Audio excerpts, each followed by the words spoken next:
Bwana, dakika 90 za mchezo wa ligi kuu ya NBC Tanzania bara uliokuwa unazikutanisha timu mbili kubwa, timu ya Azam FC wakicheza dhidi ya timu ya Yanga Sports Club, zimeweza kutamatika kwenye dimba la Benjamin Mkapa kwa sare ya kutoweza kufungana. Sio Azam FC ambaye aliweza kufumania nyavu za timu ya Yanga Sports Club, wala sio Yanga ambao waliweza kufumania nyavu za timu ya Azam FC. Sasa mchezo huu ambao ulikuwa na tension kubwa kulikweli, Tanzania nzima siku hii ya leo umeweza kutamatika hivyo, kila mmoja akiweza kugawana alama na mwenzake. Sasa kwa namna hiyo unafanya msimamo wa ligi kuu endelee kuongozwa na timu ya Yanga Sports Club wakiwa na alama zao 36, huku Azam wakipanda mpaka nafasi ya pili wakiwa na alama zao 28. Sasa ndani ya dakika 90 tumeweza kushuhudia matukio tata makubwa mawili ambayo kwa namna moja ama nyingine naweza kusema ya kwamba muamuzi wa mchezo siku hii leo ameshindwa kutafsiri vizuri kwenye hizo dakika 90. Tukio la kwanza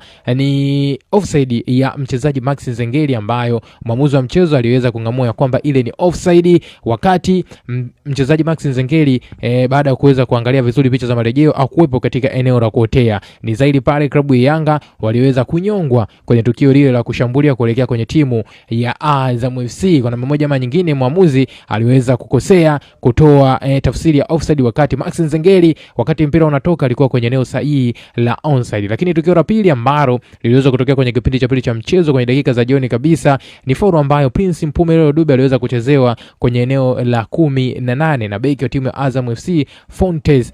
Ukiangalia namna ambavyo Fontes alienda kuinteract mchezo dhidi ya Prince Mpumelelo Dube, hakuwa na nia kwenda kucheza mpira, moja kwa moja alienda kucheza mwili wa mchezaji Prince Mpumelelo Dube, na Prince Dube alianguka chini, lakini mwamuzi wa mchezo alitafsiri ya kwamba ile fair challenge. Lakini kiuhalali kabisa pale Yanga walistahili kupewa mkwaju wa penalti.